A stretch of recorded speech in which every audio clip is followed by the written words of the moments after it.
Hi, I'm Jacques Barrett, comedian, actress, and idiot.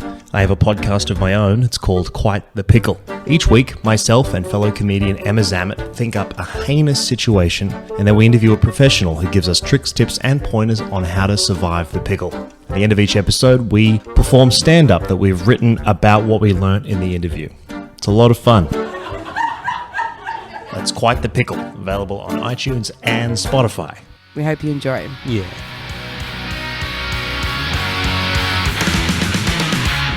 Hey, welcome back to the Antisocial Podcast. And before we kick into this episode, come over and join me on Patreon, patreon.com/Andy Dowling. It is one of the best ways to support this podcast, and support starts from only $1 a month.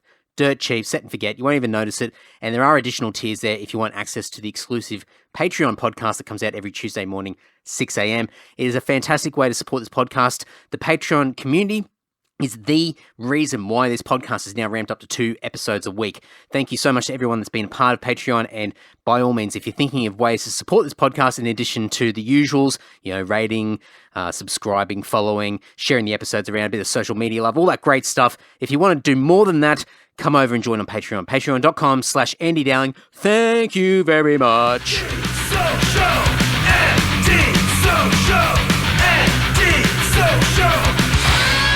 Episode 260 is right here, right now, in your ear holes, and this guest is a person who I've been stressing about for a long time when it comes to the podcast. Glenn Dysie, as most commonly known in the Australian metal scene, an absolute legend, someone that I've been friends with for, it had to be 15 years now, for sure. Just an absolute legend, and we talk a lot about what he's been up to over the past 12 months. But the reason why I've been stressed about having Dysie on the podcast is that it's just taken this long. I've known him for so many years. I've gone through a large chunk of the Perth metal scene and have yet to even reach out to Dysie and go, hey, let's do a podcast. I think I made a couple of attempts a while back, but we finally made it happen.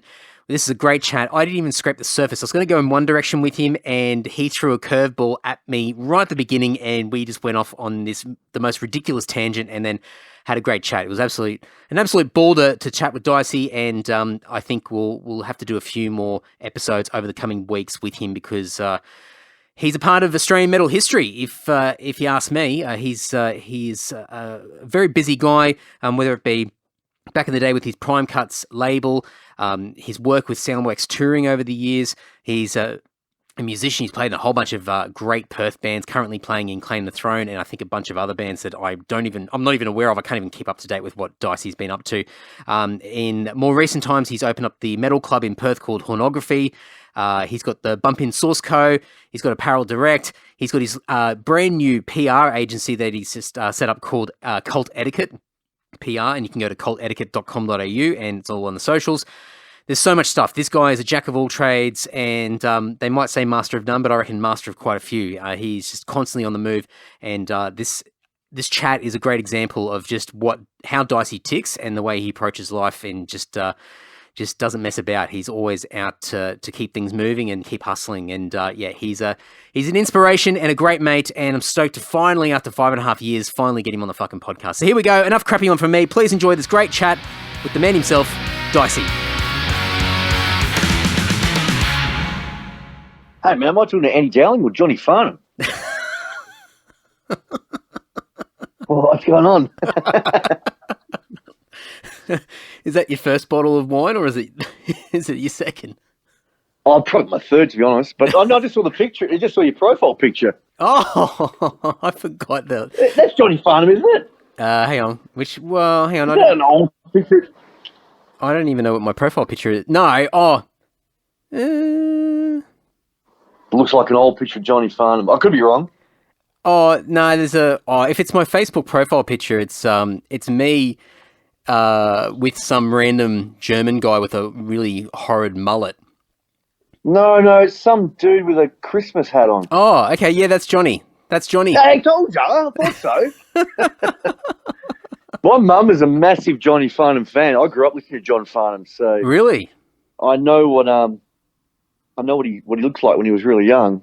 So I thought that's Johnny Farnham. So yeah. There you go. So you still hold Johnny close to your heart? Yeah, man. Yeah, I do. I've always liked Johnny Farnham, actually. Funnily enough, I guess that was because I grew up listening to it. But obviously, yeah, knowing you guys did a cover of Johnny Farnham. Oh yeah, we're slightly obsessed. I think he's the greatest singer of all time, and a lot of people will roll their eyes when I say that. But I reckon the biggest disservice he ever did to music was he didn't form a metal band or any sort of hard rock sort of band, because I mean, he certainly uses his pipes, but I reckon there were other opportunities there. Yeah, look, I have to slightly disagree on the best voice. I think he's the second best voice Australia's ever had. Kamal was the first. I'm not joking. You can use this if you want during the episode. I've got about 40 Kamal albums. Really?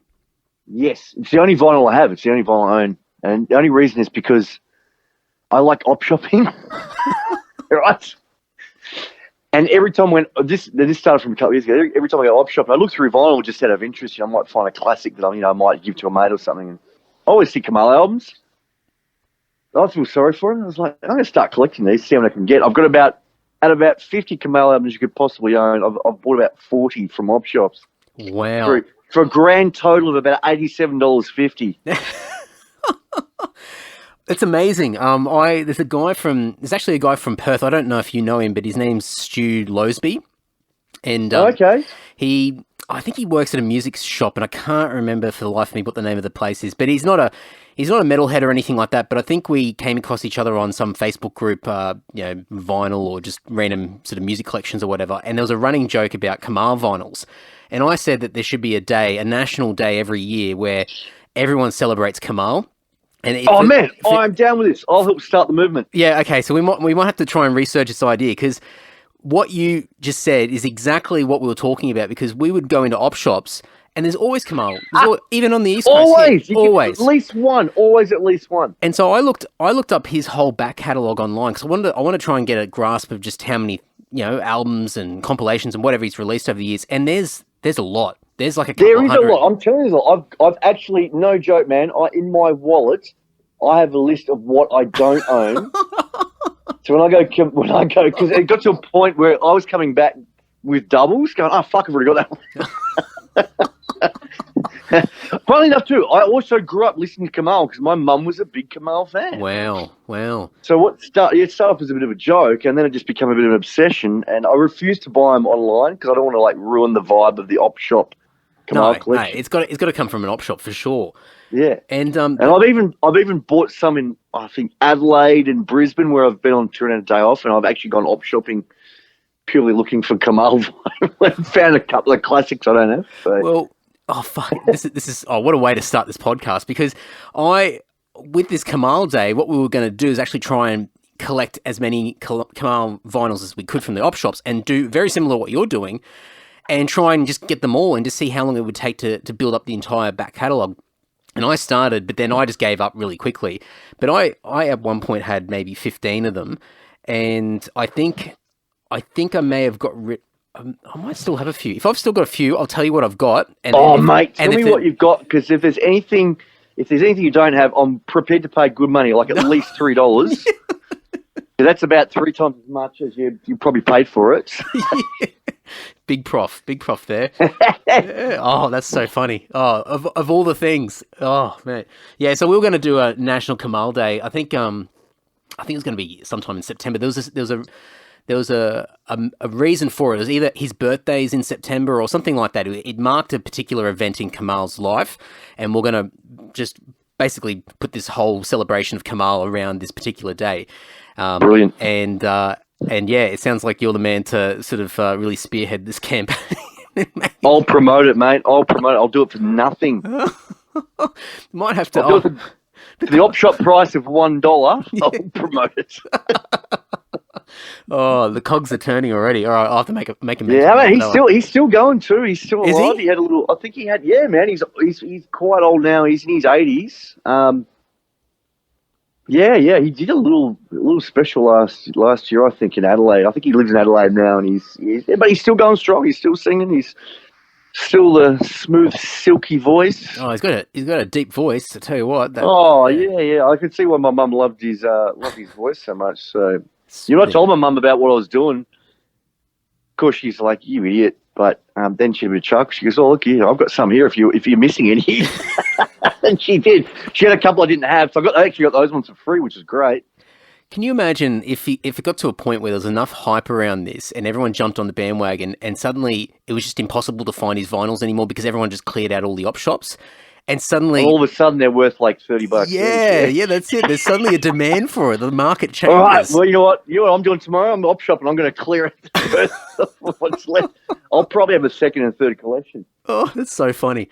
Oh yeah, I mean, there's and literally, I mean, it's everywhere. I mean, as you said before, you picked them up in other cities as well. There is not an op shop where you can't find at least one Kamal album. Oh man, totally, and also even better, I've actually got about 3 of them are signed, which I'm really? Even more stoked about. They're actually signed. I thought because there's a couple of it, and I've researched. There's a couple of issues that are they're printed signed, but these are legit signed. I'm like, no way! I'll pick this up for $3. Woo! How heartbreaking would it be that poor old Kamal, he's signed this beautiful record of his for an adoring fan, and then it's just to end up in an op shop. Who knows? Every time. Yeah, but then I've ended up with it. Well, that's it. The gift that keeps on giving. I always wonder what happens to these records. Like if I sometimes go hunting and seeing what I can find. Sometimes you find some really good stuff in op shops, and I just wonder, where's it come from? Is it somebody who's just given up and they're trying to declutter, or is it somebody who's passed away and the family's moving them on and trying to get rid of them and just we'll just go and give them to the local charity shop or whatever it is. And I'm always amazed at just what's sitting in there, and especially with music, and just going, why someone got rid of this? Like, this is potentially worth something, or at least it's in good nick, or it's a classic album or something like that. Yeah, man. Yeah, and especially now that vinyl's made such a huge comeback, I could be sitting on a gold mine, mate. You could. Could be my retirement package. And of all the people to absolutely strike gold on like a Kamal collection, it would be you. Like I think that would just be such a great storyline. Dysie just it hits fucking gold, set for life. Massive grind fan and Kamal collector. Seriously, it's the only vinyl I own. I don't even have a vinyl player, but the only vinyl I have that keep is my Kamal collection. Oh fuck! Yeah. I'm looking around my room now, trying to work out where I put the Kamal records, because I had to separate them from my record collection because I was just getting annoyed by them. But now, all right. Okay. I'll tell you what, there is no better album cover than a Kamal album cover. So anyone listening, if you want inspiration for an album cover, probably not metal, but I might have to do a grind Kamal cover album. I think concept a tribute dedication. Although all his songs are covers anyway, but I'll make them dirty and disgusting. There you go. He's I just looked him up on Wikipedia. He's 86. And, I know. Yeah, he's up there. And he's done 30 albums, more than 100 gold. More than that, man. There's more than that. And more than 100 gold. I've got that. Records. I've got more. Well, he's got all the compilations as well.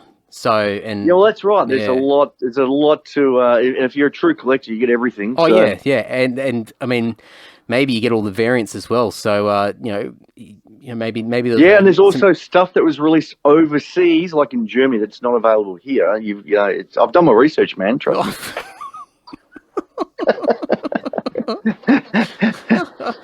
Oh wow! There you go. Shit. I'm inspired. I've got to actually write this down here.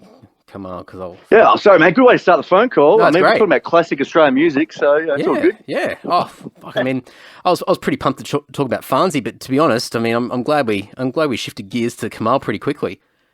Yeah, man. He's what they call it. What do kids call it now? The OG. The OG, yeah.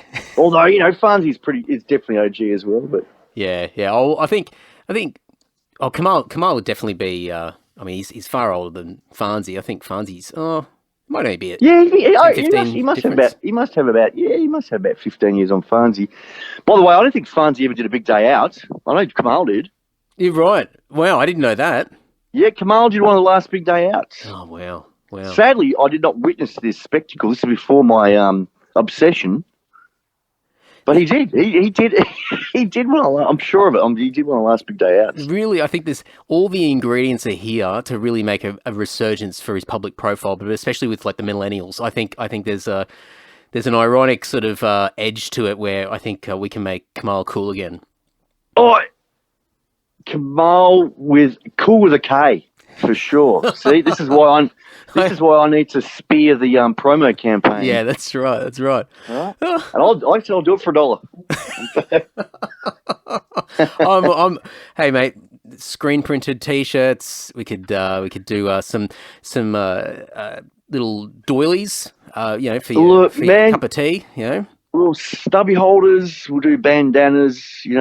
All the things. And man, you know what? Seriously, stranger things have happened, and these things do happen. Like things go around in circles. Like I was saying about we were talking about vinyl. Vinyl was, it's amazing. Obviously, vinyl was massive, 50s, 60s, 70s, because that was the avenue that people had to listen to music, and it died off because of CDs and digital, and now it's massive again, absolutely massive again. So it's outsold CDs, I think, for at least a couple of years now, and the demand for it is huge. Bands releasing albums, not even on CD. They're just doing digital or vinyl. They're not even doing CDs. Crazy. So it's incredible little. I remember my mum telling me that a long time ago, just saying, things go around in circles. Fashions, music, blah blah blah. It's true. Like retro is big again, and I guess it's just a generational thing. And I think it's fantastic. I've always liked a physical product. I've never. I mean, I do have my iPod and everything's on. I'm all backed up on my 20 bloody hard drives because I need to back up for the backup, of course, in case the backup dies. But I think it's good that it's gone around with the kids who they grew up now and they've got this crappy little iPod and it sits in your hand, you lose it pretty easily. But now they've gone like, wow, oh my God, you can have this big piece of artwork and photos, and I can read the lyrics, and it's great that it's gone back to that. And it's great that bands can actually start selling product again. Yeah, it makes it a hell of a lot easier. I think we're sort of the last of that generation, at least with our band and the style of music that we play, where we can still flog a decent amount of CDs. And I think metal's probably the last sort of part of that era. But I reckon even CDs will come back eventually. 100%, man. And the thing is, with metalheads especially, I mean, metalheads are nerds. They really are. They're metalheads are mad collectors. They're also, they're big supporters of especially what's going on right now. They're big supporters of bands, and they understand that this is how people make their money. So they're actually willing to part with it and buy physical product. And so I think you're right. It's one of the few genres going around where people are still happy to buy a physical product, whether it be CD, even tapes. Tapes have made a little bit of a comeback, and the old vinyl is kicking butt right now. What's with I mean, I'm going all over the shop, but what's with the cassette culture in Indonesia? Like they're obsessed with them.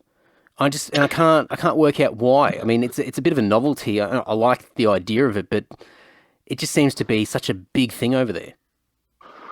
I don't know. Maybe it's that's a good question. I mean, I was spending half my life there.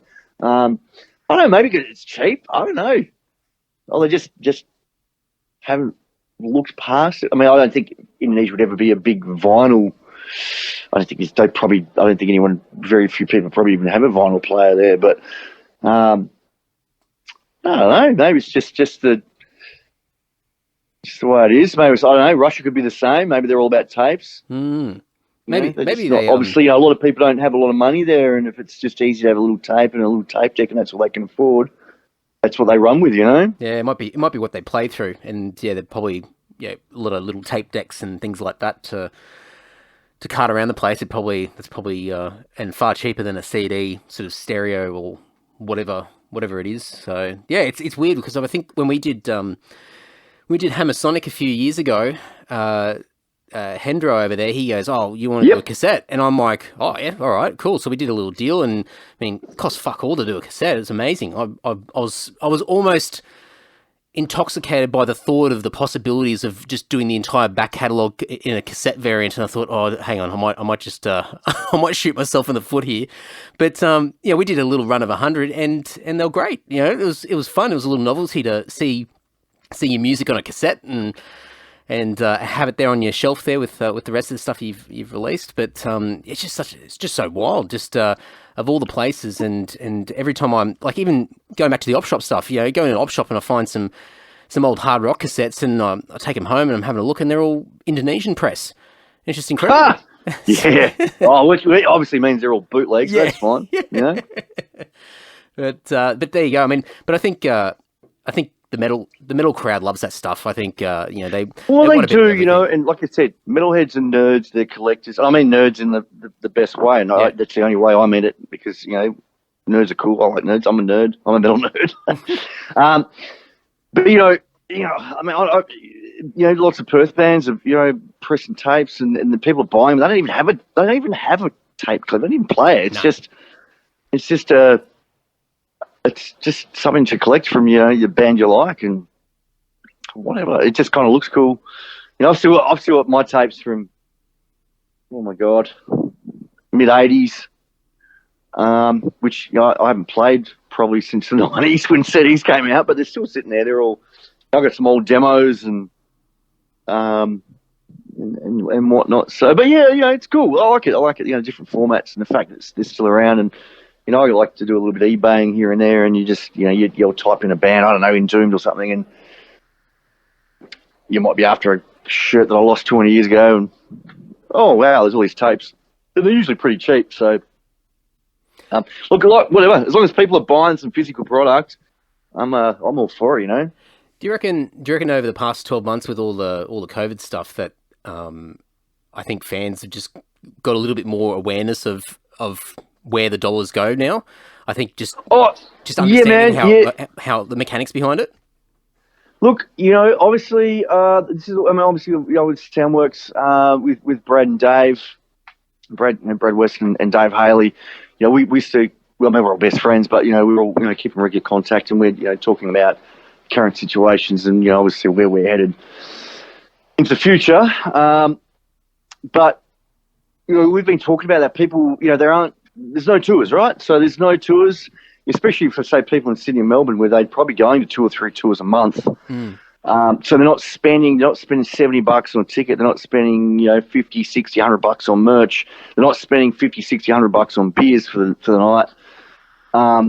So they've got money to spend, and, you know, let's be honest. We're lucky here in Australia, where you know, we haven't suffered too badly here, and, you know, we're getting great government assistance, or a lot of people are. So people still have money to spend, and that's the whole idea, of course. And, you know, metal fans especially, being the great people they are, and John, there it is, they're very supportive, and they're like, well, hey, look, I'm not spending 200, well, even more, you know, I'm not spending $500 a month on a gig. I've got this money, you know, I'm going to buy their vinyl, I'm going to buy a shirt. You know, and a band's, you know, obviously become quite savvy and smart, and, you know, doing, you know, COVID special shirts, and, you know, they're you know, making a lot of the situation, and, you know, little collectibles and stuff.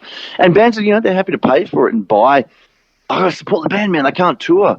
You know, like a lot of bands like Tait who did their, you know, live sets. I even, you know, I'm friends with the guys, but, you know, I bought a ticket to one of their shows and watched it online at 5 a.m. having a few shots at 5 a.m. trying to get in the mood, which worked really well. But, you know, and it's great. You know, these guys probably, if I asked them, they probably would have said, hey, man, we'll just give you a free ticket. You know, I was like, no, I don't, you know, I didn't want to take one. It's like, well, these guys are, you know, this is their income. This is how they make their money. They can't tour at the moment. So if it's only, like $20 Aussie. Yeah, and I invited a few mates around, and we all chipped in and had a great time at 5 a.m. in the morning. So, you know, it's what I like about metal fans. They're very supportive, and they're through people I know with their merch companies at, and they've just, it's boom time. You know, they're going gangbusters. They can't keep up with the demand. You know, it's fantastic. You know, like I said before about the vinyl comeback, and these guys can't get the vinyl in quick enough because people are buying it really out of control. So that's, it's great. It's because, then the fans are happy they got some product. The band's making it, making at least something. These merch companies are surviving and providing what the fans want. So you're good on your metalheads, man. It's part of the reason why I've stayed in this industry and this genre. I'll never not like it, but just the people and their support it's fantastic, I love it. I don't think I can't say for sure, but I don't think there'd be too many genres of music that are probably got this support from their fans that, the metalheads do. So it's awesome. Keep buying, people. Yeah, that's right. Yeah, I've always seen it. I mean, that's why things such like products that we sell as collectively as musicians or just people that work in the industry, things that are out of date in any other part of music, like CDs and things like that. That's they continue to sell, and they continue to sell well, and people are happy to support. And I think even for myself, and I know you're the same. Even as just a fan of music, just to be able to sort of order something online now, and it rocks up, and you can have a look at it, and you can take a photo if you want for the socials or whatever. But is this little dopamine hit of satisfaction just to know that you've chipped in, like you've contributed to the bigger cause, and you're part of a wider team. Yeah. I mean, I've always been a big supporter of the Aussie metal scene, and even now, we've been quite fortunate in Perth. We've had gigs back since July, and I run a metal club over here, Hornography, which I know you've sent you a few CDs to give away and whatnot, and compilation CD we did, and even now, like I've always been able to have a solid stream of giveaways just through Soundworks with leftover merch and whatnot. But obviously, that's dried up, so I'd run out of things to give away. So we have this theme of a bunch of giveaways every month. So I was like, well, okay, I'm running out of stuff, but hey, you know what? I'm buying stuff from Aussie bands, just to, again, I could probably hit them up and get it for free, but I don't want to, do that. It's tough times. So I'll pay $20 for a CD or 40 for a vinyl or whatever. So, we're going to support each other. Even just last night, I had a local gig here with my own band. It was really good, and one of the support bands was like, hey, I'll grab a CD and a vinyl and a shirt. And they were trying to give it to me for a crazy price. Like, nah, dude, I'll pay. That's too cheap. I want to, give you $40. So let's call that a deal. And so I'm happy to pay, man. And it helps with the metal club. People come along, and people are always obviously happy to win things. So and I want to support the people who's always supported us. We've got to have each other's back at the moment. So yeah, man, it's happy to help. What do you reckon your metal club has had the success that it's had? Because I mean, from over the years, I'm sure you've seen it countless times. People have attempted to have a metal night or something like that, and it might have a bit of a spark to begin with, but then after several months, it just fades away and just disappears completely. But I mean, you guys have been doing it for a while now, and it seems, you've got good branding around it. It seems to be regular and consistent.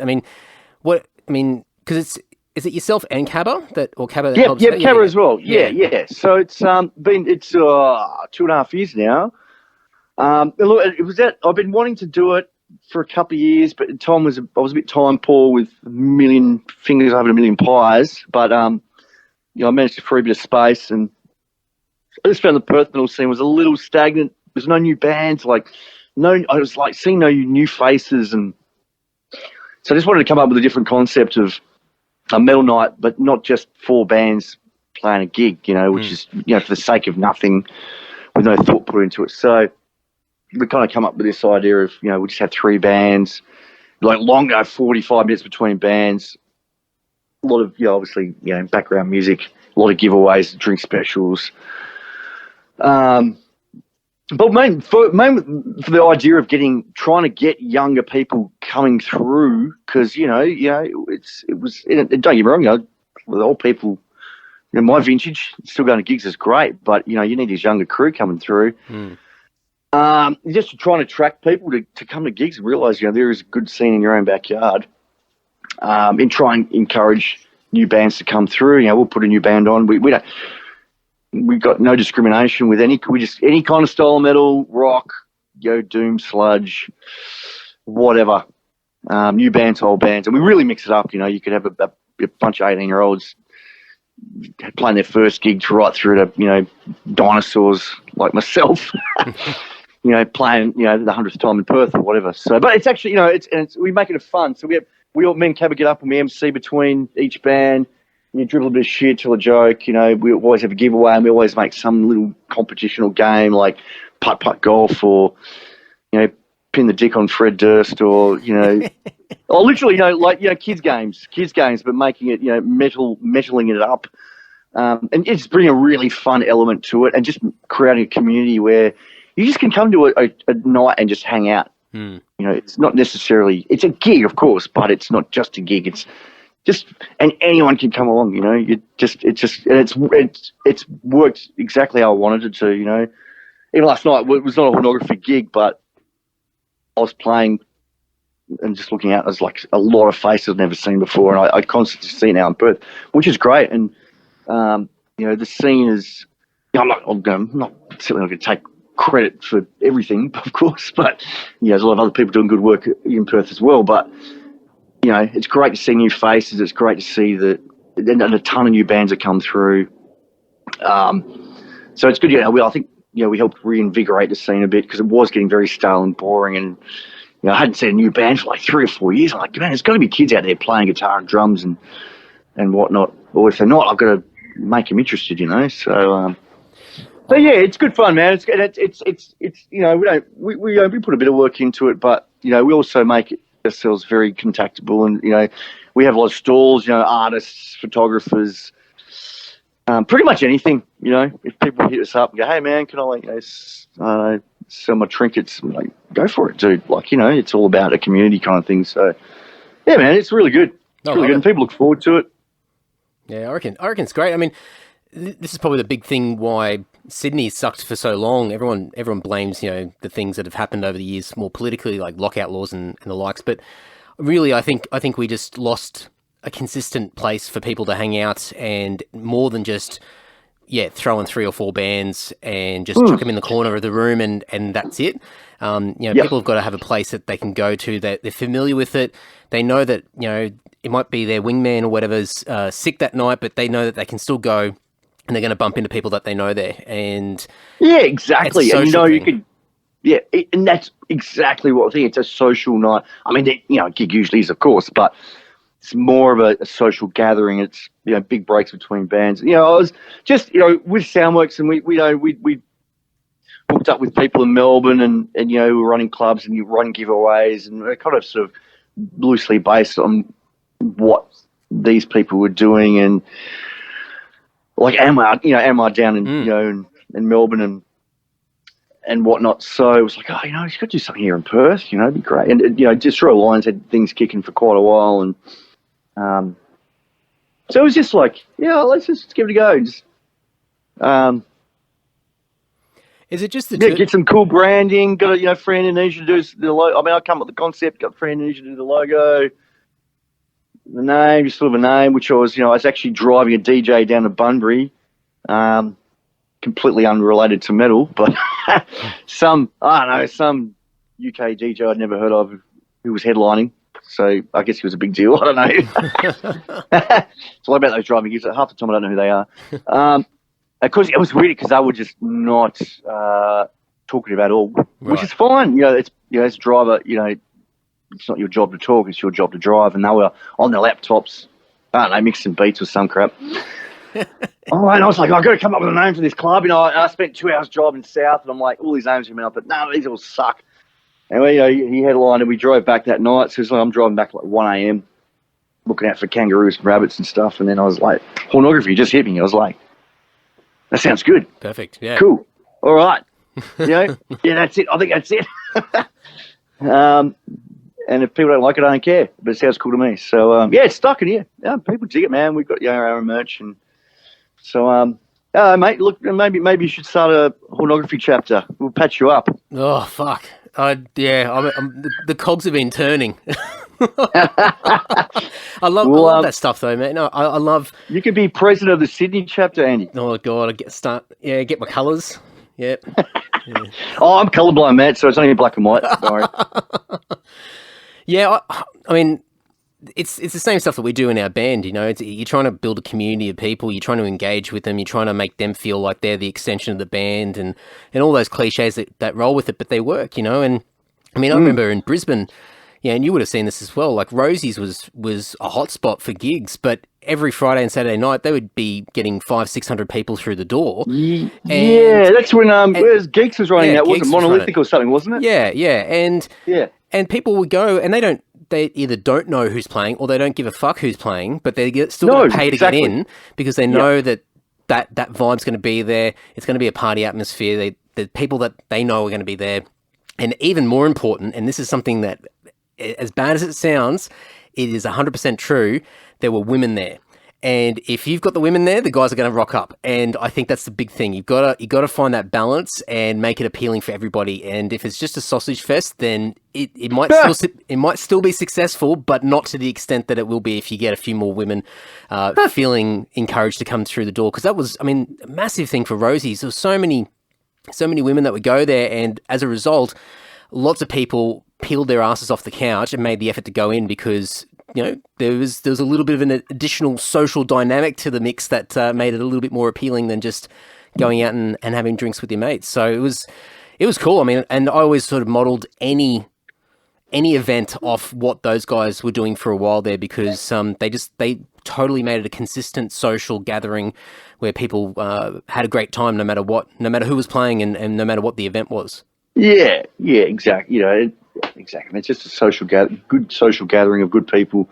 You know, and I found too that the Perth scene, just in general, and again, I don't want to, take credit for everything, and I'm not going to. It's not the reason why I'm doing all this. But it's an onflow to other shows. Like I'll go to other shows and just notice that it's like a bunch of bands, and normally I think it's probably going to be 70 or 80 people here. Yeah, all good. And I rock up and there's like 150 and go, oh wow, this is cool.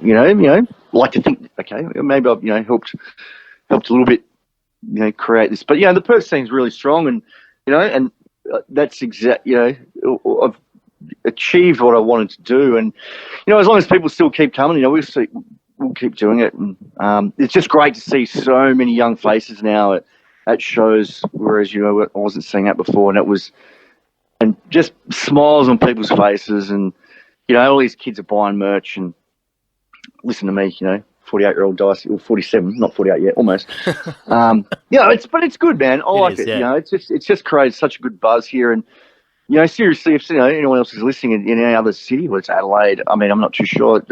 Obviously, we're all different with our different rules at the moment, depending on how fucked up your city is with this dumb plague. We have been lucky in Perth, but people should do the same thing in other cities and really just get people together and create a wicked vibe, man. I can't recommend it enough. Yeah, it's such a great idea, and I mean, the other thing that you mentioned, which is like just so critical, is getting that next wave of music fans to come out, because.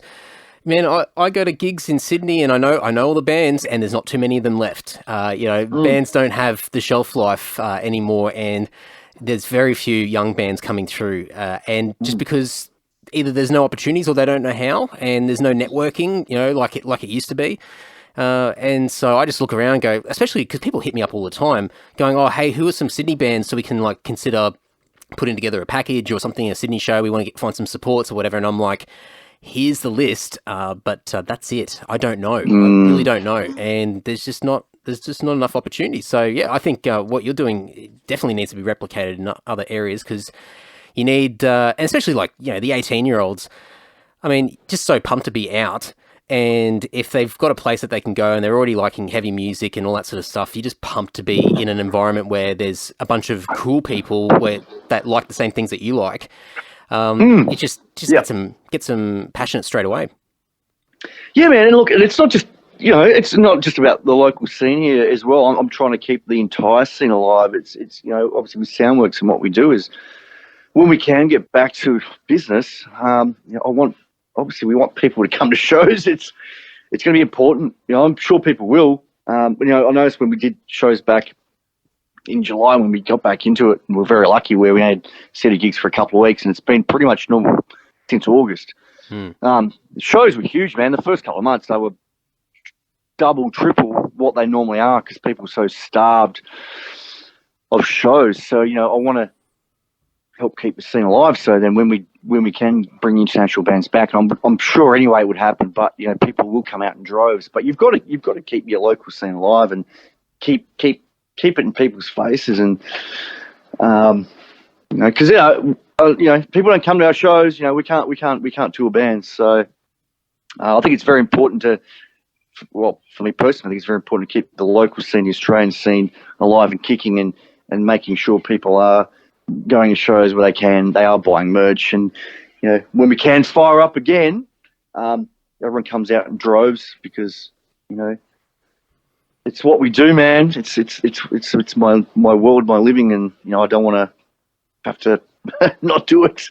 I'm sort of battling through at the moment, which is cool. I've just had to adapt, and it's all good. But I'm dying to get back into what I eat, live, breathe, and shit. You guys. You might not be able to share too much detail of what you guys talk about, but between the three of you guys in particular, Brad, Dave, and yourself, talking about the future of the businesses collectively, and obviously touring and what's been going on the past 12 months.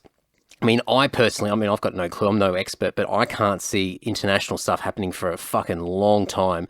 Maybe this vaccine stuff will start to ramp things up and speed it up, but I'm just, and I've been harping on about it a fair bit, but are you guys sort of thinking, even just sort of in the interim, the short term, that there needs to be more of a focus on Australian touring circuits and maybe building that up bigger than what it was before until you can bring in international bands? Is that something that's in the conversation where you guys are sort of going, is there opportunity here where people are going to be happy and excited to just get out and see live shows, and maybe our current bands can just do sort of domestic tours and really ramp them up until we can open the floodgates for international bands?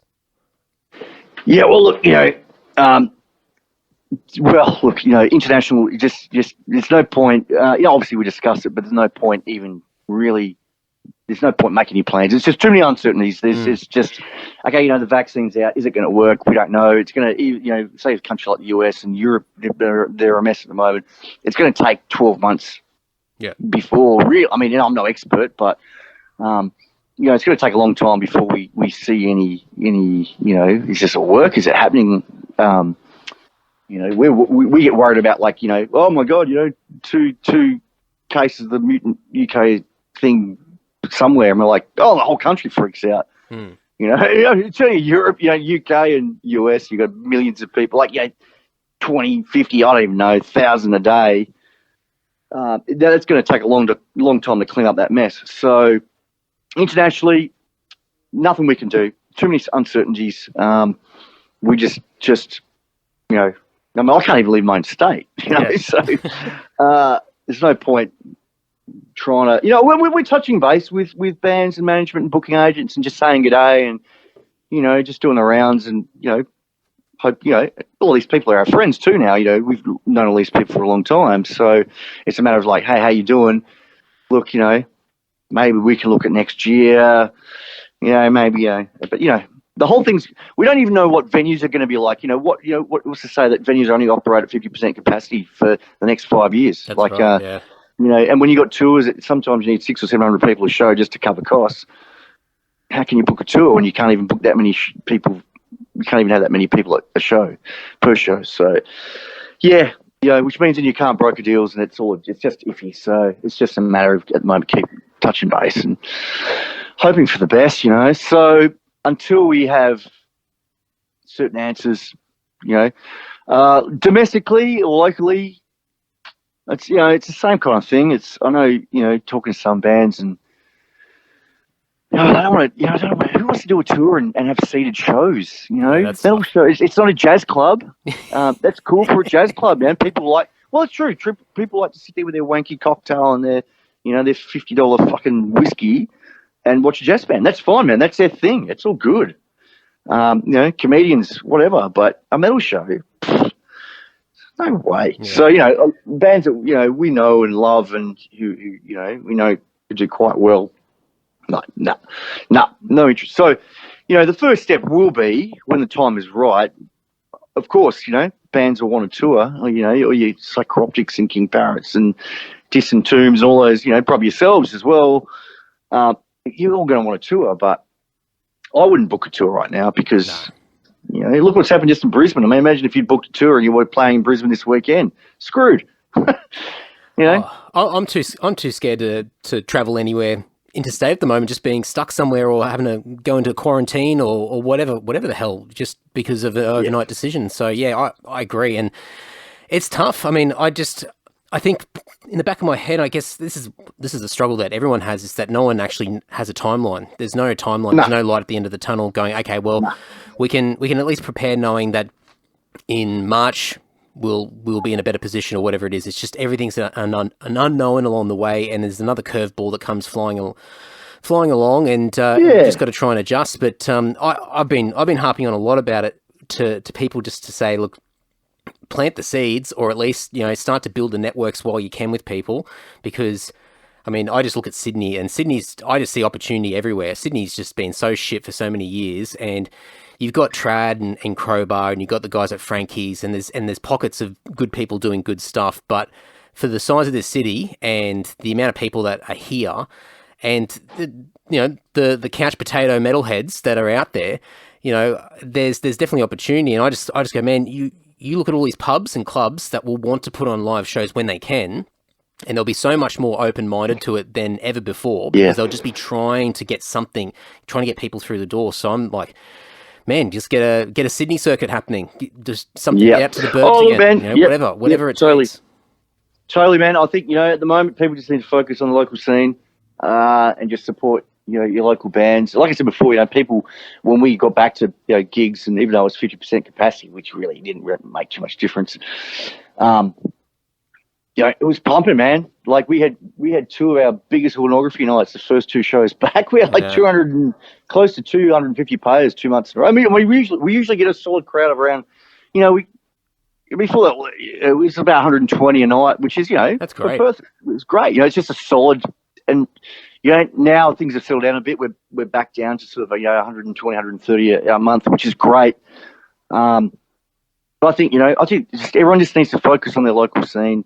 Obviously bands want to, play, get along to them, just, and people want to go out. They just want to go out. They're tired of being locked up in their houses and whatnot. Now, one thing I've found here in Perth, I think, in a way, this lockdown and stuff has kind of helped out the local scene, because I think it made people actually had the time. I don't know what it was, just, can you check out what's in their own backyard? And actually people were like, oh my God, there's Perth bands, like, oh, I might go check them out. And, and hopefully, that'll happen in other cities too. It's like, well, they can't, Cannibal Corpse isn't coming here for, who knows when.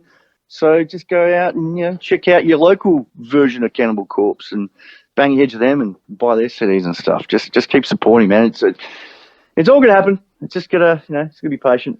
Yeah, I reckon people appreciate what they've lost, and I mean, even for me, I'm in the city now, and it's fantastic. But I moved back, mere months before we all locked down, and I was so pumped to be going out all through the week and just go to pubs and go to gigs and all sort of stuff. And then it just, like everybody, just everything dried up. But, I just appreciated everything so much more, just myself. And I assume that's the same for a lot of other people as well. And I just, and I think the other thing that'll be really interesting to see, and hopefully it's got a lasting effect, is all the white collar workers who, have been lucky enough to be able to work from home and continue to work. You don't have to worry about school night as much anymore, because you're not commuting. You're not having to get into the car or jump on the bus or whatever. Yeah, true. And so maybe people are a little bit more open to go out on a Thursday night or another night during the week, because it's not going to be so much of a punish the following morning, because really, a lot of people will be working from home a little bit more often. So who knows? But I I don't know. It's like any like the stock market. When the stock market's low and everyone's trying to sell everything, that's the good time to buy. It's opportunity. So I think at the moment it's people need to plan and sort of start to build things while it's quiet and get ready to unleash when we can go back to normal. Mate, absolutely. Yep, get back into it, guys. Get out there and support your scenes, man. That's it. And it's not just the bands too, it's all the the venues and the all the places around that you eat at and stuff. All these people need support. It's not just about the music. It's the whole economy. I mean, I don't really follow economics and politics that much. I hate all that stuff, but I know it's we all got to work together, support each other. So get out there, get a big feed in you, buy 20 beers, and then buy the band's merch and bang your head off. Sounds good. That'll be the call to action from this episode. Get into it, guys. And we'll get Kamal to MC. Yeah, that's right. We'll have those tribute shirts ready to go.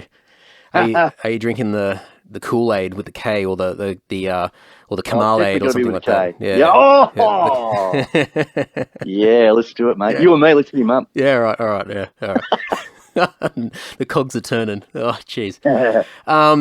So you mentioned on the email the other day what you've been up to over the past 12 months, because as you said before, I mean, tours and Soundworks and just all that work. I mean, everything sort of has revolved around shows, and that's just all disappeared. It's gone completely. I mean, what have you had to do? I mean, what was it like to begin with? Did you have to sort of immediately go into emergency mode and try and find something to keep you going? I mean, what'd you do? Well, it all happened so quickly. So, it really did. Like, a week out from download, obviously, we were in touch with them because we had Alstom and Carcass on the go, and, both of those bands were flying out, I think, on the following Tuesday. And, at that point, Download's like, yeah, My Chemical Romance had pulled out, but, we're still forging ahead. And we're like, yeah, no worries. We kind of, had no understanding of what was really going on. Talked to the bands, we're all coming out, blah, blah, blah. And then, I think it was Sunday or the Monday, and shit hit the fan, and it was just like, all right, everything's cancelled. So cancel the bands, all right, blah blah blah. And it all just happened so quickly. So that couple of weeks was just all about damage control, and that was like, well, once we kind of started realizing this wasn't just some little bug. I'm like, oh my God, shit. Oh God, we could be screwed here for quite some time. So, rather than, myself, Brad and Dave, we're not, all kind of just sort of, did our own things and worked out, okay, well, what are we going to do? Like, I'm not going to be one of these people that sits down and whinges, bitch and pisses and moan, going, oh my God, I've lost my living, which I have. Whatever. Shit happens. So, personally, first thing I did was buy a scooter, pretty metal. Yes. By scooter, I mean 50cc, so I can't go any. I can get maximum speed of 55k an hour downhill. I've got this mental image of you scooting past on this little scooter with your knees tucked up. Oh, mate. Oh, well, you see, I was going to Bali. I go there a lot. I used to because I love it up there. I got some great mates. So I own a scooter up there.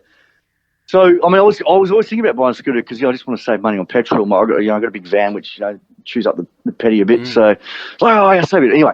Bought a scooter, thinking, well, if I have to, I'll do Uber Eats driving because people are still going to. I'm thinking, people still have to eat. If I have to be an Uber Eats driver, so be it. It's not below me. I don't give a shit. I need to pay my ass off, So I rushed out and bought a scooter. This is before JobKeeper and all the rest.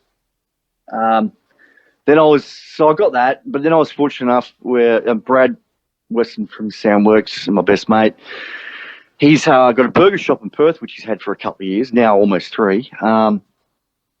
And a couple of staff got a little kind of, worried, and, a couple of them decided to leave. Fair enough. It was like, we, at that point, like I said, no one really knew what was going on. So he's like, mate, a couple of guys have left you. I can give you a job, do you want a couple of, 2 or 3 shifts a week? And I'm like, sure. I've never worked in hospitality, but I'll give it a go. So, and it was actually quite, I'm still there. I just went back this week, my first shifts for the week. And it's actually I've learned quite a bit about hospitality and being a dish pig and front of house, mate, taking orders. But it's actually been good, So I did that. I've got these people who are like almost a third of my age bossing me around, which is good because usually I'm the boss. I'm a tour manager, I'm I'm the guy at the gig that's got to, I'm the go-to guy, and if anything goes wrong, I'm the one that's got to fix it, and I'm the one that's getting 3 hours sleep a night.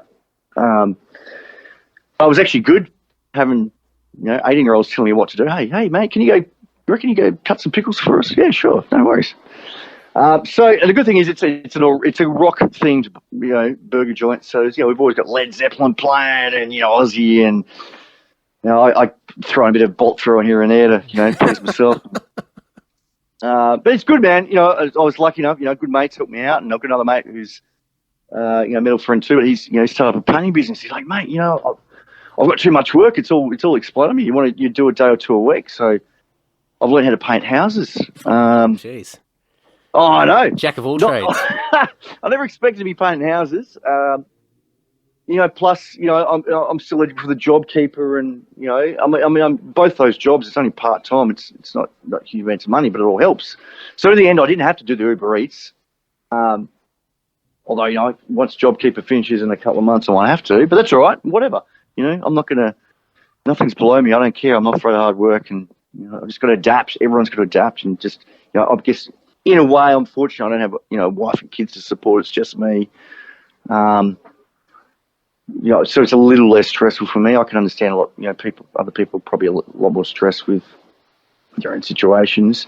But yeah, for me, is a little easier. And then on top of that, myself and Brad started a sauce business, which came through the restaurant, or his burger joint, because I've always liked cooking and always made sauces for myself. And Brad's like, I really love your chili sauce. When I start the burger joint, can we use your sauce, the chili sauce? I'm like, if you want.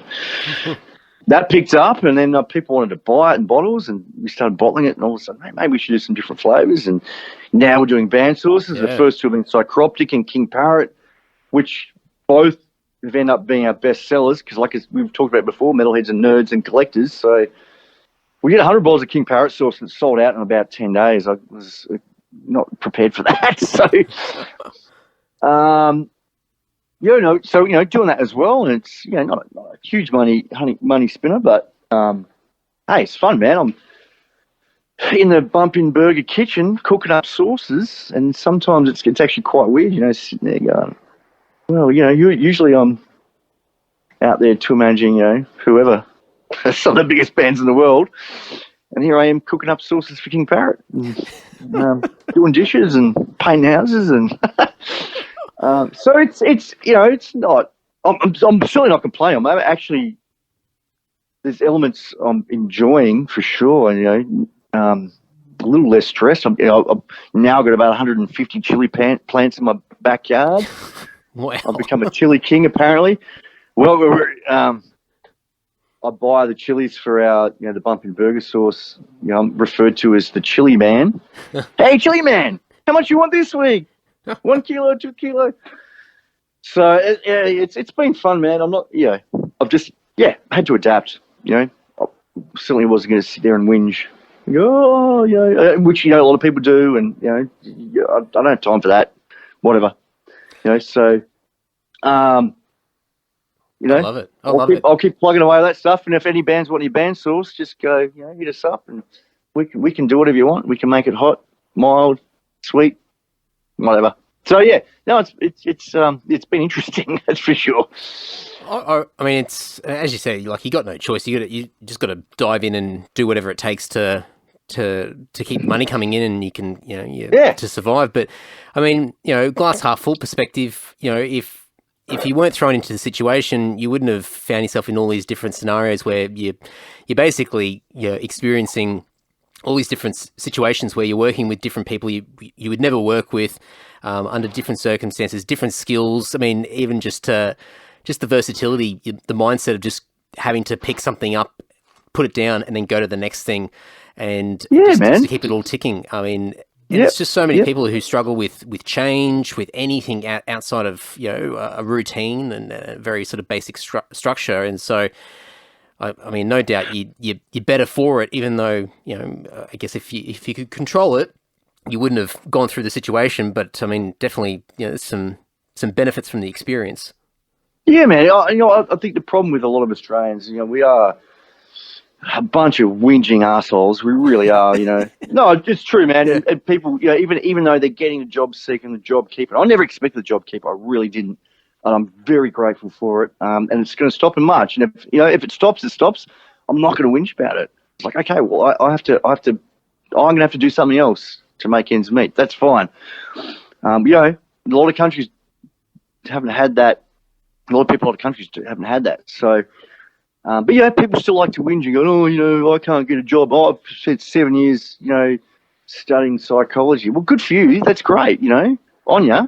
But if you can't get a job in it, suck it up. Yeah. Go. No, seriously, go fucking do a bit of gardening or whatever. Don't be a soft cock about it. Just go out, make the money, and you'll get your job you want eventually. Don't sit there and, it's below me. I hate people like that, man. It irritates me. Okay, you got your degree and you spend all that money. Well, it means jack shit if no one's going to employ you. So just go out there and do something else. I've gone out there and done a whole bunch of things. Funnily enough, enjoying all of it, even the painting. It's been fun learning a new skill. And good thing is, mate, who's helped me out. He's a metalhead too. So we listen to Pungent Stench while I'm painting this house. That's pretty good. Love it, eh? It's actually, it's good because I still have that metal element there, and he's great because he's into grind death. So blood duster, Pungent Stench, macabre, and just I'm sitting like banging my head and painting the wall at the same time. That might. It's I wouldn't say it's the best work in the world, but I'm still trying to have a good time doing it. Yeah.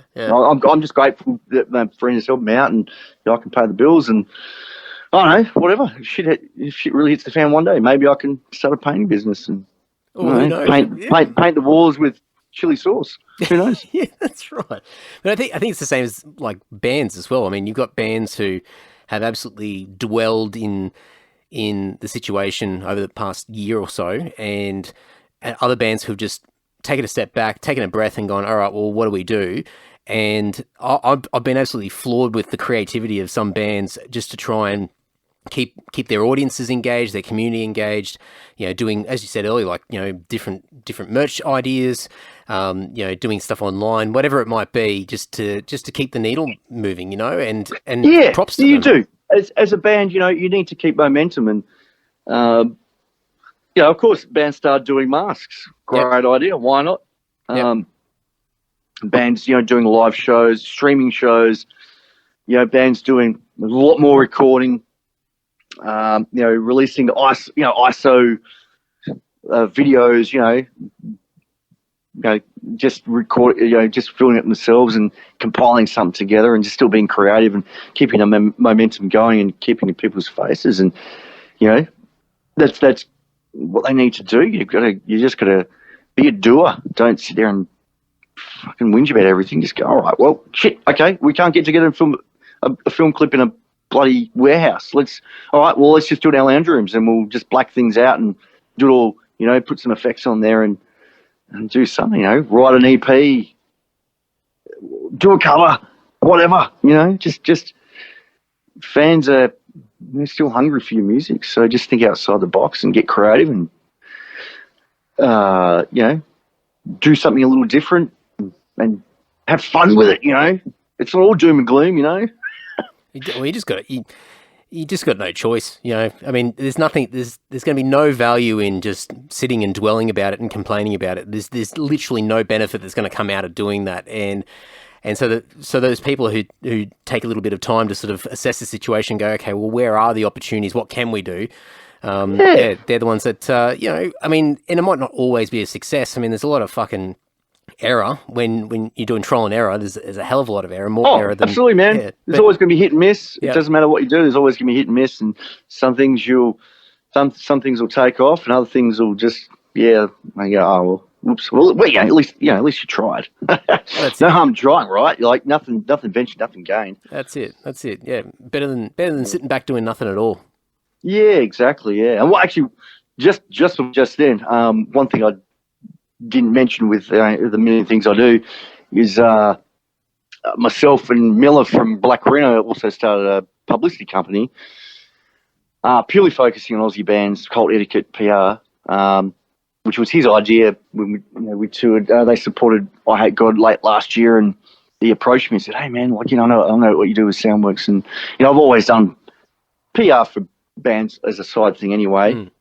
Obviously, I've got all the connections with Soundworks, and that's my main role in Soundworks is publicity and tour managing and logistics and stuff." And I was like, "Yeah, man, that'd be cool. Like, focusing on Aussie bands. I kind of do that anyway, but it's just kind of a side thing. I don't really even, it's not really under any particular name."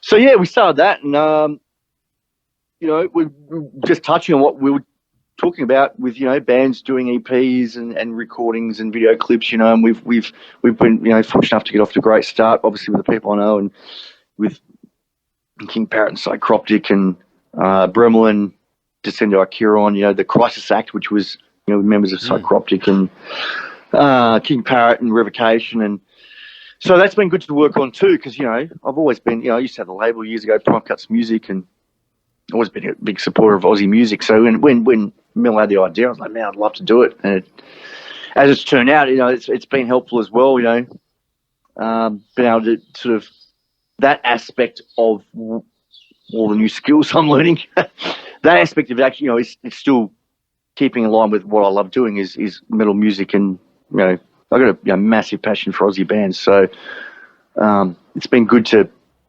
help my mates out and other bands and promote their new releases and film clips and bits and pieces. So that, it's been good. That's given me a little bit of, hey, cool, I'm still doing something I like. And that's been going great guns. And hopefully, I know, I've got the Mentor at the moment, Flaming Wreckage, I think Hidden Intent coming out pretty soon. So yeah, it's good to help these bands, and they're all, making the most of this time and pumping out new releases, and if I can help them generate a few more sales and keep them afloat, then I'm happy to do so. Oh, it's a great idea. It makes sense. I mean, even you mentioned before with Prime Cuts and just how long you've been around and what you've done for a lot of Aussie bands, just supporting through sort of your own stuff or sort of in sort of unison with Soundworks and all that sort of stuff.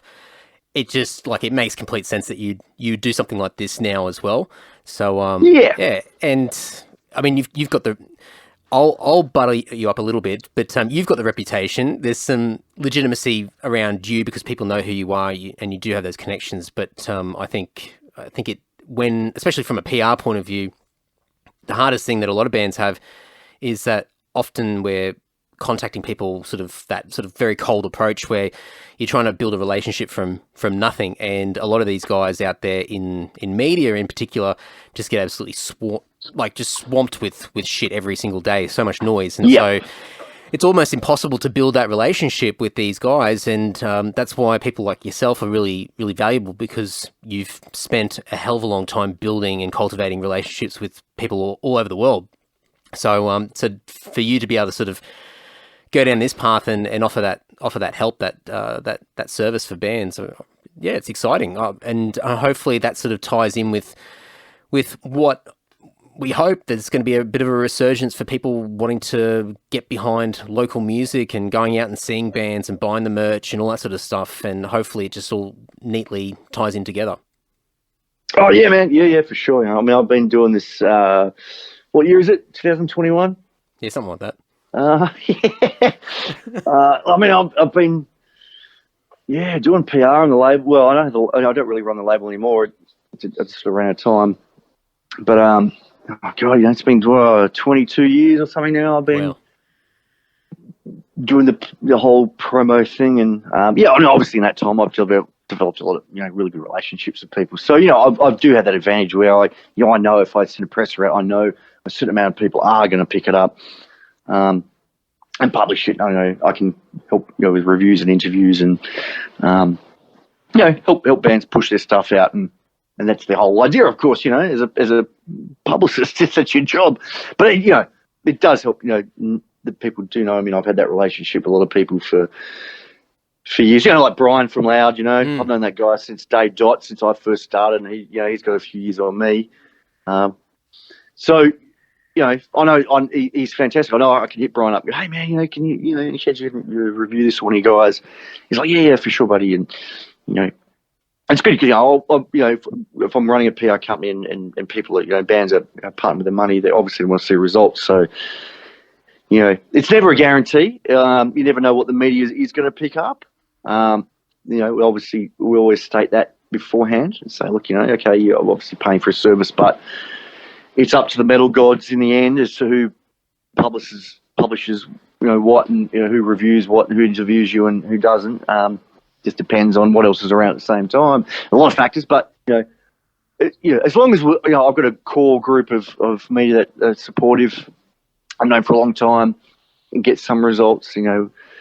Keep everyone happy. The band gets a bit of exposure, looks good for us. It's also good for the media site. They got some content, and hey man, everyone's happy.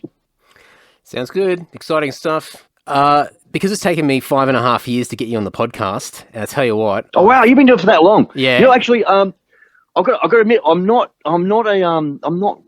really been to podcasts. Because I've got so many chili plants now, I start my day every morning. It's very therapeutic. Whereas before with Soundworks, and everything was going great guns, and I'd wake up all stressed because oh my God, I'm going to have 100 emails today, and I've got to, straight away open my laptop, and before I've even brushed my teeth, I'm sitting there checking emails and stressing out. But, obviously things are a little different. So even now my morning starts off, spending about an hour watering my chili plants and picking them and stuff. But the last couple of days, I thought I better check out what Andy's podcast is all about. I knew you were around, of course, and I listened to the Amenta one yesterday and the Rusty Cooley one today, actually. Big fan of Rusty Cooley. There you go, cool. So, I thought, better check it out. I didn't realise that you're up to like 250-something podcasts. That's very impressive. Yeah. 5 years, man. I didn't realise it was that long. So, no, good on you, man. That's awesome. Well, I'm glad that you haven't really been paying attention a lot, because I've been carrying the burden of not having you on the podcast for the past five odd years because I've just gone through the ranks, especially in Perth, talking to everyone, and people keep saying, you haven't had Dysie on. I'm like, oh yeah, I've kind of just left him out. I just keep talking to everybody else, and so I thought, okay, I've got to make it happen finally. But I'm glad that you haven't. I'm glad that you've taken a bit of a casual approach to my podcast, because it's just me. Well, me taking the burden. Good thing is, you sent the invitation. I was like, yeah, man, let's have a chat. Obviously you've known you for a long time, and we're good mates, and what I was like. I just realised that every day I should start my morning, not just watering my beautiful chili plants, but, listen to a podcast of some sort. So you've actually encouraged me to check out the word of podcasting more, and I'll definitely listen to more of yours, but I'll get out there and cause a lot of people say, yeah, you should listen to podcasts. And I'm like, yeah, I don't know. I'm too busy usually just listening to brutal death metal or grindcore or something dumb. But even at 6:30 in the morning, listen to Good Lax or Blood Duster or something crazy. But you should listen. You should listen to your own band's podcast. Which one? Oh, Clemens. Oh, actually, what? Yeah. So, hang on. I had to think because I'm in about bands at the moment. Yeah. Clemens Throne. Although I don't think they've done we've it for only a while. just recently got back together. We had a long break. All the other dickheads I'll take that back, not dickheads. All the other members of the band decided to get married, every single one of them except for me. So, they're all off getting married and moving to other parts of the world and, honeymoons and blah, blah, blah. So now Jim's bass player's moved back to Australia. He's my housemate now. So hey, there we go. We had a band meeting just not long ago, just a week and a half ago or something, and apparently it was a band meeting. I don't really recall too much. We got too drunk, but it was fun. But we're starting to apparently there's a new album written, which I wasn't too familiar with.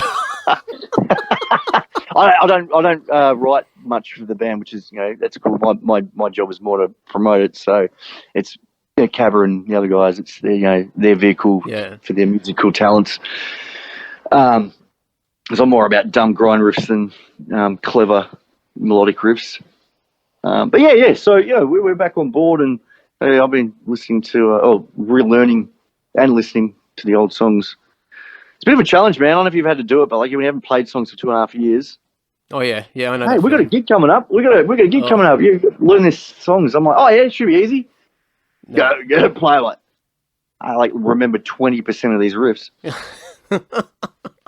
I've that happens often because we hardly play anymore, and I shudder to think when we will play again. And I keep looking across the room. I can see my guitars sitting in the rack there, and I just go, maybe I should just do a little refresher every once in a while. And I'm like, I'll get around to it eventually. But I know that's not going to happen. It'll be whenever the tour's announced, and then a few weeks out from the tour, and I'll pick it up and dust off the fretboard and go, oh, okay, the fingers don't work. All right, okay. Yeah. Let's start from scratch. Yeah, I've still been playing. I'm playing other bands and stuff. So the fingers still work and everything else. It's just those songs. So yeah, but it's been cool. Getting that back into action, and we've got a gig coming up in March, I think. And yeah, there's that album that's sitting there apparently, and even though we haven't recorded that album, we're talking about writing stuff for another album, which is cool. So now those guys have got all the marriage out of their systems. I'm the dinosaur of that band. I'm like 15 years old, I think, than the rest of them. So marriage is certainly on my cards. We're not married now, man. It's never going to happen. So cool. It's all cool, man. And hey, look, better late than never, mate.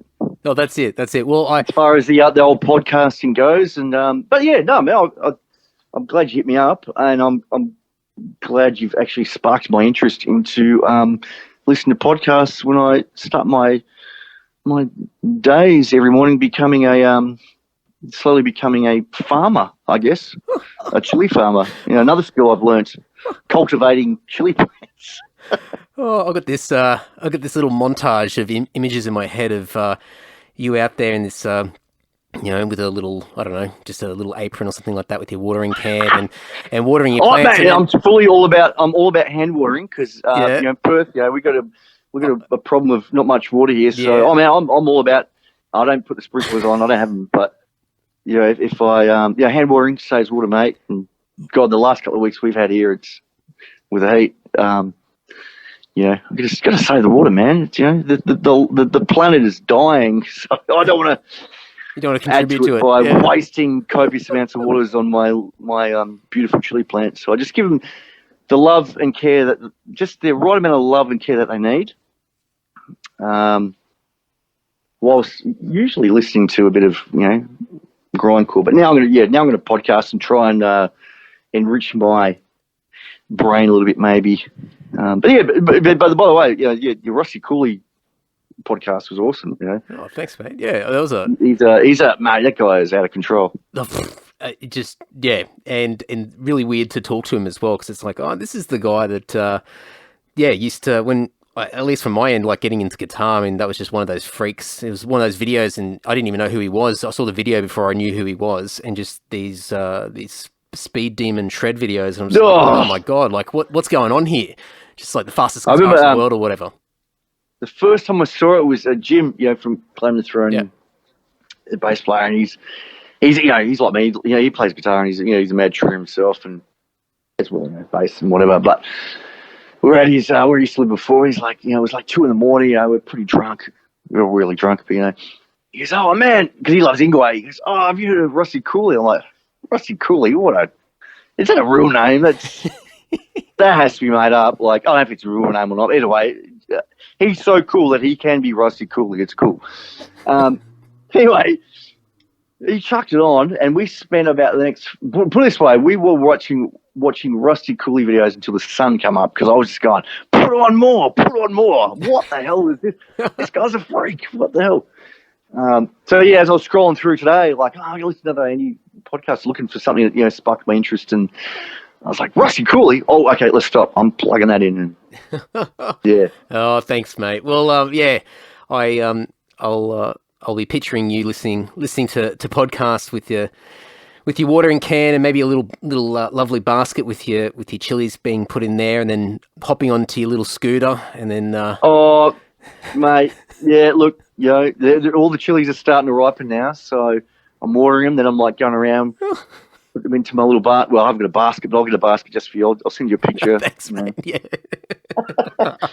Then I'll jump on my scooter to Bumping Burger, which I usually do, to start cooking some brutal sauce to whet the appetite of all these mad chili heads. Oh, who would have thought, mate? Who would have thought? Oh no! What an interesting turn of events. I never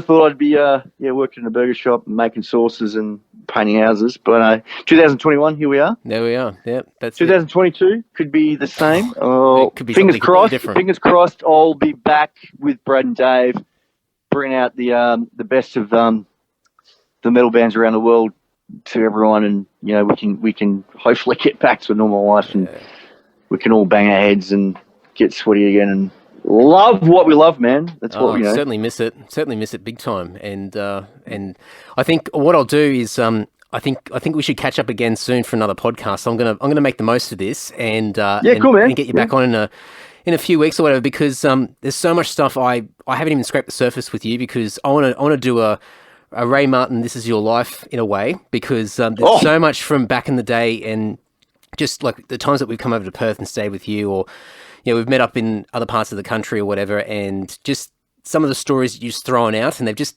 stayed in the back of my mind, and I've jotted down a whole bunch of stuff, and I think you've got a few good stories to tell. So, yeah. Oh, man, I've always got a good story to tell. Oh, definitely. Mate. Well, maybe this will be a several-part series. Yeah, I've got the time, man. Now there's time to do it. I have the time, so anytime you want, man. No problem at all. Oh, it sounds good. All right, mate. Well, I'm going to let tell you you go. what. If you could somehow get a Kamal three-way in there, well, maybe I will steal you from your wife. I'll let Jess know. Next, I'll tell her hello, by the way. But yeah, we'll do. Maybe don't tell her, because. Well, the Kamal records will end up in the bin I'm sure next she wants day. to keep them. I'll turn around, the Kamal records will be in the trash, and I'll be like, oh, okay, rightio. Yeah, message received. Mate, me and Kamal on a podcast, that'd be next level. What do the kids say these days? Mind blown. Mind blown. Lit. It's lit. A game changer. That's a good one. Game changer. Yeah, I've said that a bit. Yeah. It'll be a podcast changer. Yeah, that's right. Well, maybe what we can do is, if we catch up a few times, maybe just running alongside of just all the stories back and forth, is we can publicly sort of scheme this Kamal Day and start to put it together, and we might be able to build a little bit of hype with the podcast audience as well. We'll let's build it from the ground up. I like it. It should be on all seriousness, Kamal Day should be a national public holiday. Well, we might be able to make it happen. We've got to start somewhere. Everything starts. I'm gonna get my people, me, that is. I'm gonna talk to ScoMo and go, look here, punnet head. Thanks for JobKeeper. I really appreciate it. But we need, Melbourne Cup Day. Who cares? Nah, fuck that off. The Queen's birthday, who cares? Seriously, does anyone people don't care about the day off. But I reckon if there was a Kamal Day, people will worship and cherish that. Oh, absolutely. I mean, I can, yeah. Oh, just make it happen, mate. I think we need, how like Australia Day they had for a while there, like everyone's encouraging people to eat lamb and have a barbecue and things like that. I mean, we need a dish. We need some sort of food that can be celebrated and enjoyed on Kamal Day as well. That sort of aligns in with it. So maybe something, maybe you've been tinkering away some of the stuff that you've been talking about. I don't know. I'm going to speak to Kamal. I'm going to make a Kamal sauce. I've got it. It's going to be a Kamal sauce, and it's going to be smooth. It's going to be sweet. Yeah, it's going to be everything Kamal is. I'm going to put Kamal in a bottle. Oh, yeah. I'm going to sell it. Rub the bottle, Kamal come out. Make a wish. Make a wish. What was the thing? What was the thing that his little tagline that he copped a lot of shit for? Was something like why is everybody so unkind or something like that? Maybe we can. Oh. I'll have to look that up. But there was a little bit of a thing. Why is this sauce so unkind? It's like an ultra hot one or something like that. Yeah. We could make Kamal Cavolt. I reckon we could do it. All right. Okay. All right. I'm scheming. Well, That's my goal for this year, 2021. I'm going to make Kamal Cavolt. Done. I'll help you along the way. And I think the first thing I'm going to do once I get off this call is find those records, and I'll flick you a message and see if you've got them all or not. But yeah, I'm happy to hook you up. I'm just so glad. This is the last thing in the world I expected to talk about, and I'm absolutely pumped that you've pretty much done something that I attempted to do many years ago and just gave up on it. But there's somebody out there flying the flag, way more passionate than I was at the time, and now it's lit a fire. It's lit a Kamal fire that I don't want to put out. Oh no, the legend must live on. Actually, funny enough, just as we finish this, my girlfriend last year, because we would go op shopping together all the time and just buy little knickknacks and Kamal records, of course, with ones I didn't have anyway. She last Valentine's Day she sent Kamal a message. Tried friending him on Facebook, and I was stoked. I was like, yes, I'm Kamal's friend. Anyway, she sent him a message going, hey, my boyfriend Dysie, he's a big fan of yours. Like, he's collected a lot of your albums from op shops. I don't know if who knows if he took offence to that or not, but he must know. Either way, he's you reckon you could send him like a Valentine's Day, shout out kind of thing? he did. He actually replied back. Yeah. And she goes, I got something for you Valentine's Day. I'm like, oh yeah, whatever. I don't really get into that stuff. I'm not, romantically inclined. I guess I'm a bit of a romantic retard. But I was like, oh yeah, okay, what have you got? She shows me a phone, and I'm like, get fucked. And he's like, hey Jennifer, thanks for your message. I'm glad Dysie's a fan. Hope you guys have a lovely time on Valentine's Day. I was like, oh my God, that is incredible. Wow. The fact he even replied in the first place, I was like, no way. That's so good. Oh, what a beast. What a voice. All right, Kamal 2021. Cool, here we are. All right, mate. Well, let's do another one shortly. We'll lock it in. And, cool, man. I'm all good. We'll do some OG talk. And I'm down with the OG, man. Yeah, and we'll get Kamal happening as well. Oh, brother, that'd be awesome. All right, go and reach out to Dysie. Go and say hello. Go and chew his ear off about all the million different things that he's involved with. Probably the best place to go to begin with would be his new PR company, cultetiquette.com.au, and that new business is on Facebook and Instagram as well. You just search for Cult Etiquette. Claim the Throne, of course. You can find all that stuff online. He's Soundworks Touring, of course, Bump in Source Co., Hornography, Apparel Direct. Dysie's on the socials, kind of. He's on Facebook. I don't think he really does a great deal else as far as from a personal account point of view. But I'm going to dump everything, as much as I can possibly remember, in the show notes over at andysocial.net and andydowling.net. And of course, whatever you're listening to this podcast through right now, just click through in the description. There'll be a bunch of clickable links there. Go and reach out to him. Go and say hello. Let him know what you thought of the episode. And yeah, as I mentioned in this chat with Dysie, there was just so many things I wanted to chat to him about. He's got so many stories from over the years that he's told us, which are just fantastic. And I'd love to just get a little bit of that on the podcast. So we'll have to catch up again and make up for lost time. It's been 5.5 years since Dysie's been, since I've started this podcast, and 5.5 years it's taken for Dysie to be on the podcast. So I've definitely got to make up for lost time, getting back on the podcast and do a few more episodes over the coming weeks. So stay tuned for that. If any of my mates out there who know Dysie well, if there's any war stories that you think are worth highlighting, go and give Dysie a nudge or me a nudge, and I'll prompt him, and we'll get them on a future episode. So there we go. Now, before we wrap it up, of course, patreon.com/Andy Dowling. I'm just so stoked with all the support that you guys have been giving me on Patreon. It is the reason, I've been harping on about this quite a bit, it is the reason why this podcast is now ramped up to 2 episodes a week in 2021. It's going to be a big year. Lots of Australian musicians in particular, a lot of return guests, and of course, a lot of brand new guests from all walks of life are going to be on the podcast. I'm really excited. Got a lot of ideas. I've got a long list of people I've got to start churning through and getting some conversations recorded and some episodes out, and I'm just absolutely pumped. But it is because of the people on Patreon that all of this is happening. So I'm going to do this for the foreseeable future, at least for the month of January, I reckon. I'm just going to rattle off everybody that's been supporting on Patreon, and then I'll go back to supporting the top tier folk. But in particular, thank you very much to Ryan from Adelaide, Andrew from Perth, Mick G from Sydney, Ash from Deniliquin, Dan from Dapto, Riley from Sydney, the Towhider guys from Melbourne, Lords of the Trident from Madison, Wisconsin, Sean from Oregon in the US, Johnny from South Australia, Zach from Adelaide, Rod from Rayleigh in North Carolina, Matt from Adelaide, Saul from Oxford in the UK, Patrick from Canberra, Liam from Brisbane, Tom from Melbourne, Chris from Sydney, Frank from Utengruppenbach in Germany, Lewis from Ellie Beach, Turner from Armidale, Samantha from Sydney, Brendo from Leeton, Tim from Canberra, James from Brisbane, Bradley from Canberra, Sean from Melbourne, Kurt from Brisbane, Jason from Adelaide, Christian from Canberra, Cole from Port Kembla, and Jordan from Bendigo. Guys, absolute legends. Thank you so much. And folks, as I said, support starts from only $1 a month. It literally is like you won't even notice it coming out of your account.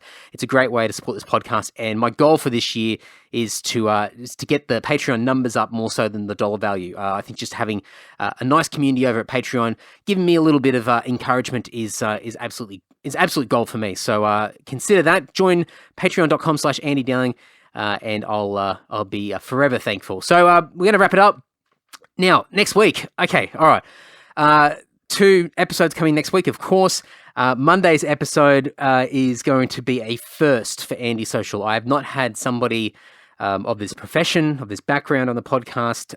I make a bunch of dumb statements and references and things like that I've just got no idea what I'm talking about, as you'll hear. But I'm absolutely psyched to unleash this one. I don't even want to give a hint away because I don't know. It's not a musician. It's not comedy. It's a bit wild. I'll leave it at that. And the second episode will be, I believe, and I could be wrong, it could be a return guest musician from a long, long time ago. So finally, we're digging up the archives of the old Andy Social guests from right towards the beginning and getting them back on to see what they've been up to over the past several years. So looking forward to that. Until then, folks, keep sharing the episodes around, a bit of social media love. Let the guests know how much you love them on the podcast, and take care. Ta-ta.